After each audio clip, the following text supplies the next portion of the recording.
There are some things that we don't hold on to because we want them. We hold on to them because we are afraid of we will become without them. A person, a memory, a relationship, an apology that never came, a version of ourselves, sometimes even our pain. And that's what I want to talk about today. Not how to let go, not how to move on, but something much more uncomfortable. What are you afraid will happen if you actually do? Welcome to Conversation 18 of Silence Between Coffee. We are in chapter 2 now, the becoming. And maybe becoming isn't always about adding something to our lives. Maybe sometimes it's about having the courage to put something down.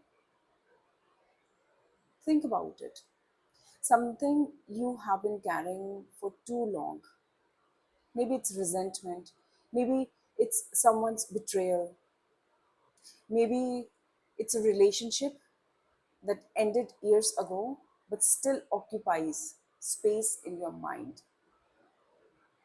Maybe it's something someone said about you. Maybe it's an old failure. Maybe it's guilt. Maybe it's anger. Maybe it's a dream that no longer belongs to you. But you can't bring yourself to admit it. And perhaps you have told yourself, I'm holding on to this because it mattered. And maybe that's true. It did matter. But sometimes we hold on to something because letting go would make the ending real. As long as you're angry, the relationship still has a conversation left. As long as you're waiting for an apology, the story isn't completely finished. As long as you're trying to prove someone wrong, they're still part of your story. As long as you keep asking, why did they do this to me? Some part of you is still standing at the scene, waiting for an explanation. And maybe that's why letting go can feel frightening. Because letting go isn't just releasing something, sometimes it's accepting that you may never get the ending you wanted. It's the strange comfort of familiar pain. We often assume people stay in painful situations because they don't know that that situation is painful, but sometimes they do know. They know exactly what's hurting them. They just don't know what life will look like without it. And the human mind has a strange relationship with familiarity. Even something painful can feel safer when we have lived with it long enough. You know the disappointment, you know the arguments, you know the anxiety, you know the pattern. You know how tomorrow is probably going to feel like. But letting go, that's unknown. And the unknown asks a terrifying question: what now? Sometimes people aren't afraid of leaving the past, they're afraid of the emptiness that might come after it. Think about a person who has spent years being angry. Anger becomes part of their identity. They wake up thinking about what happened. They tell the story. They replay conversations. They imagine what they should have said.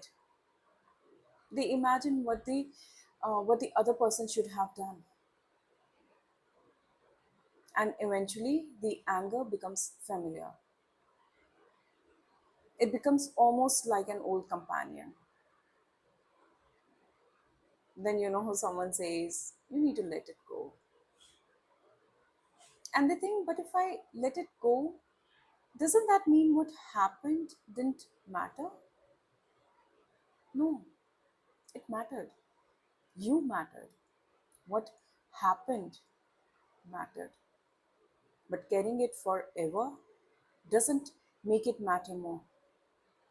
Pain doesn't become more valid simply because we continue suffering from it.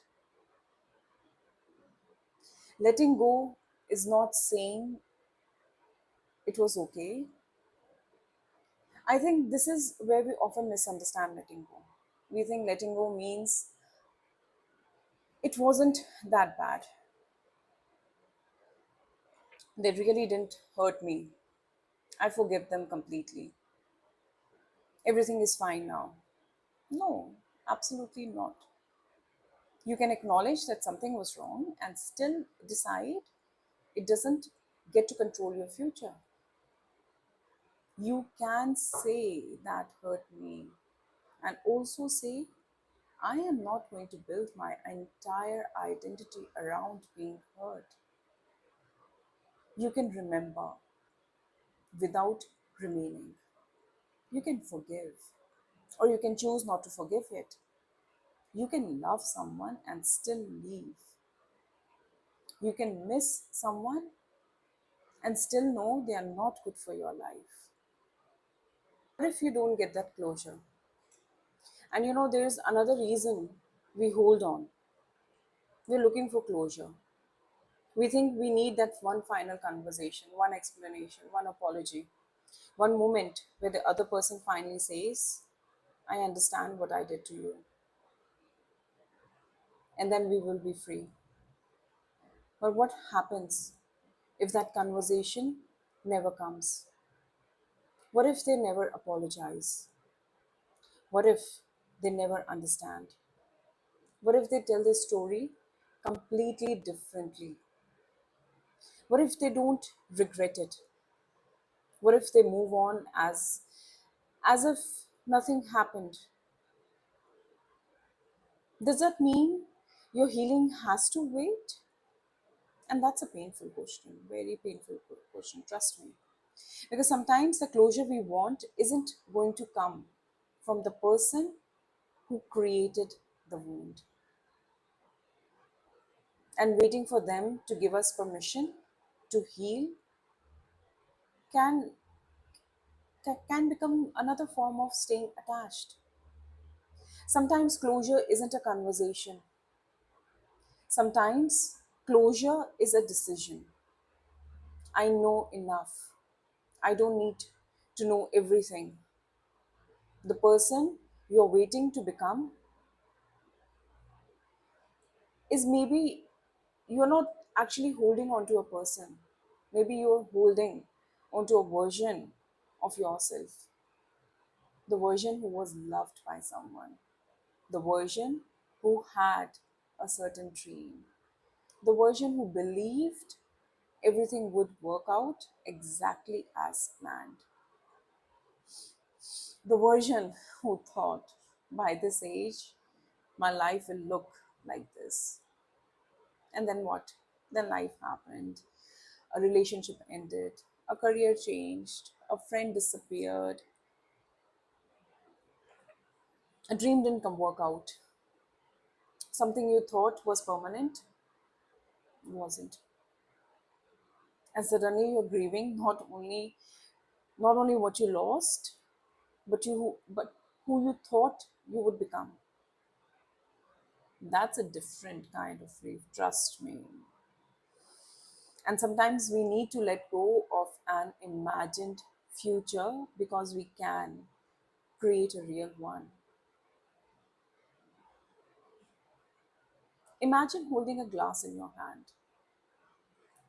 You keep holding it 10 minutes, an hour, a day. Eventually, your hand hurts. The glass has become heavier. Your grip has simply become exhausting. That's what some emotional burdens are like.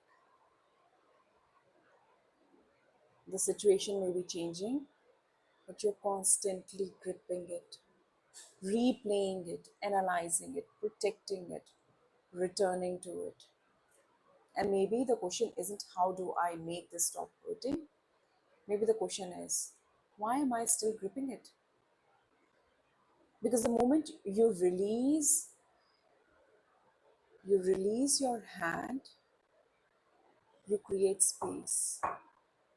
And space can be frightening first. But space is also where something new can enter. Sometimes we are afraid of who we will be without the pain. And this one is difficult, but I think it's important. Sometimes sometimes pain becomes part of our identity.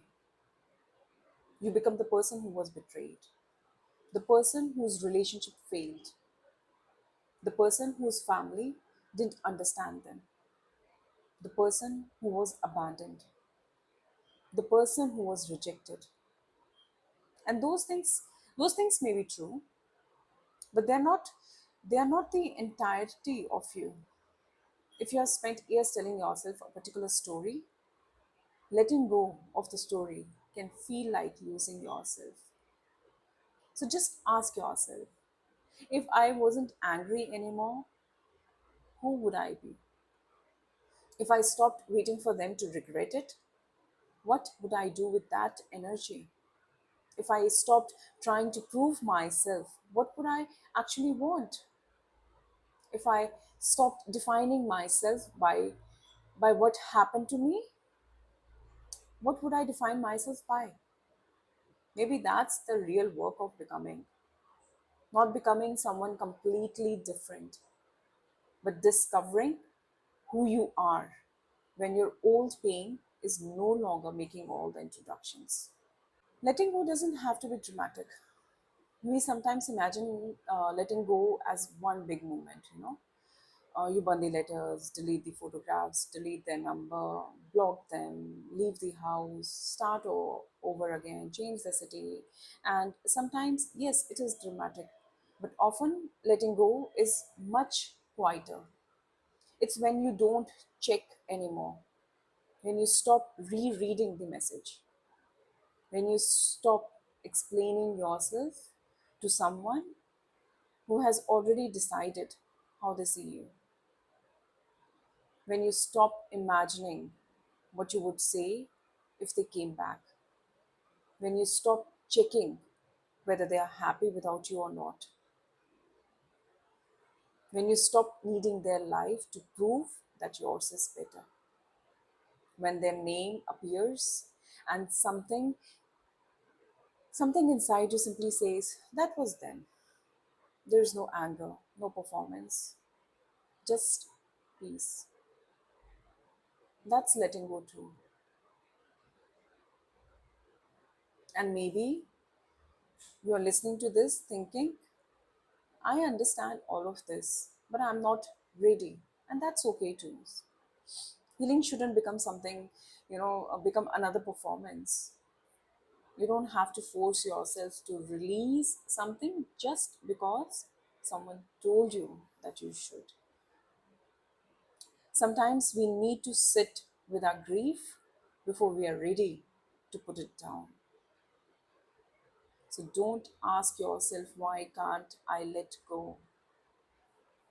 Try asking, what am I protecting by holding on? Maybe you're protecting yourself from being hurt again. Maybe you're protecting the memory of someone you loved. Maybe you're protecting the belief that what happened should have been different. Maybe you're afraid that letting go means you will forget. Maybe you're afraid that peace means the other person gets away with what they did. Maybe you're afraid that without the anger, you won't know what to feel. That's worth exploring, actually. Because sometimes the thing we need isn't to force ourselves to let go, it's to understand why we are holding on.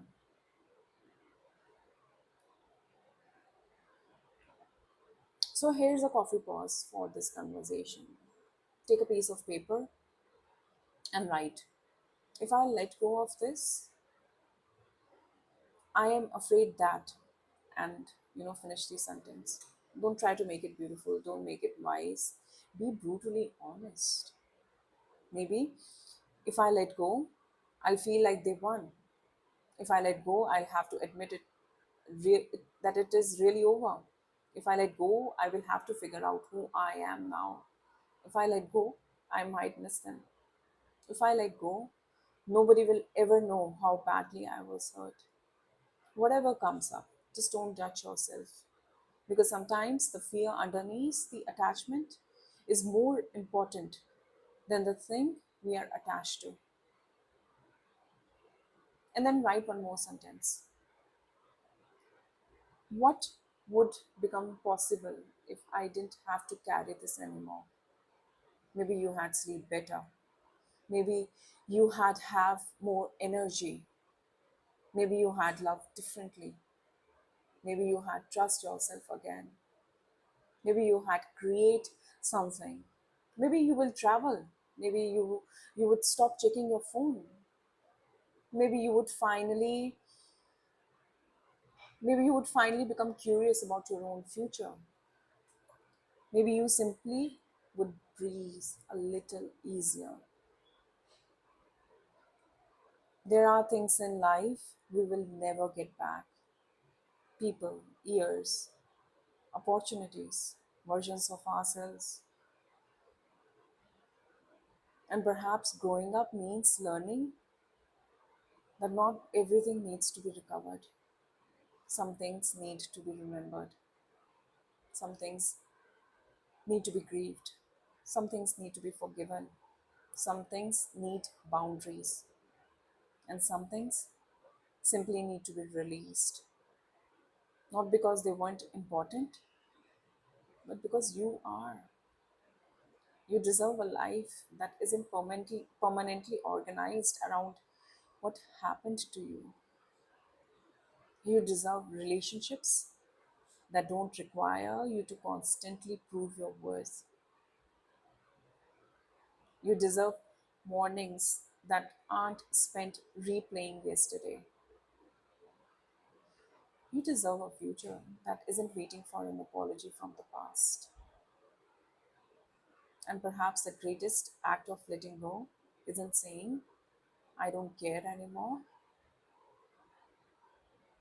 Maybe it's saying, I care. It mattered. It hurt. But I'm still choosing my life. That's different. That's not denial. That's growth. That's becoming. So before we finish our coffee today, I want you to sit with one question. And that question is not, what do I need to do to let go of? But what am I afraid will happen if I do? Because maybe the answer to that question is standing between you and the person you are becoming. Thank you for sitting with me over another cup of coffee. This is conversation 18. What are you afraid will happen if you let go? And if you're not ready to let go today, that's okay. Just loosen your grip, even a little. Sometimes that's how freedom begins. I will see you in our next conversation. Until then, be gentle with yourself.